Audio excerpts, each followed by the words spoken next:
Hello friends, આજે આપણે બનાવીશું ભરવા મિર્ચી એટલે કે ભરેલા મરચાં. ભરેલા મરચાં બનાવવા માટે આપણે આ પ્રકારના જાડા જે મરચાં આવે તે લેવાના છે. મરચાંમાં આપણે ચાકુની મદદથી વચ્ચેના ભાગમાં આ રીતે કાપા પાડી દઈશું. ઓલમોસ્ટ બધા મરચાંમાં આપણે કાપા પાડી દીધા છે. તો હવે આપણે તેમાં ભરવા માટે મસાલો રેડી કરીશું.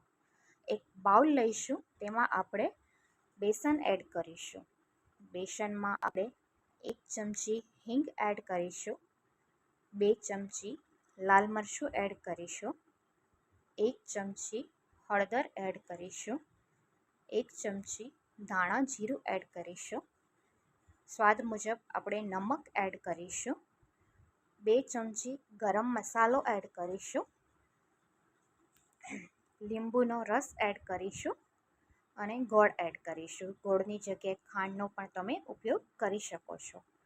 એમાં ઓઇલ એડ કરી અને હાથની મદદથી બરાબર રીતે એને મિક્સ કરી દઈશું. આપણે આમાં પાણીનો બિલકુલ ઉપયોગ કરવાનો નથી, નહીં તો આપણે એને સ્ટોર નહીં કરી શકીએ. તો આપણો મસાલો રેડી થઈ ગયો છે. આ રીતનું હાથની મદદથી એને વાળી શકીએ અને છૂટું પાડી શકીએ એ રીતનું રેડી કરવાનું છે. હવે બધા જ મરચાંમાં આપણે મસાલો બરાબર ભરી દઈશું. મસાલાને આપણે આ રીતે એકદમ દબાવીને ભરવાનું છે, જેથી મસાલો નીકળી ન જાય અને ઉપર સુધી મસાલાને ભરવાનું છે. તો આ રીતે આપણે બધા મરચાં ભરી દેવાના છે. તો ઓલમોસ્ટ બધા મરચાં આપણે ભરી દીધા છે.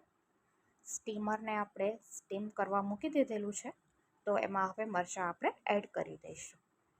લગભગ 10થી 15 મિનિટ માટે આપણે મરચાંને સ્ટીમ કરવાના છે. 10 મિનિટ બાદ આપણે ચાકુની મદદથી ચેક કરી લઈશું કે મરચાં આપણા બિલકુલ રેડી થયા છે કે નહીં.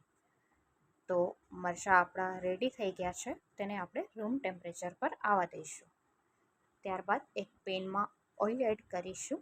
એમાં આપણે ગરમ થયા બાદ રાઈ એડ કરીશું, જીરું એડ કરીશું અને હિંગ એડ કરીશું.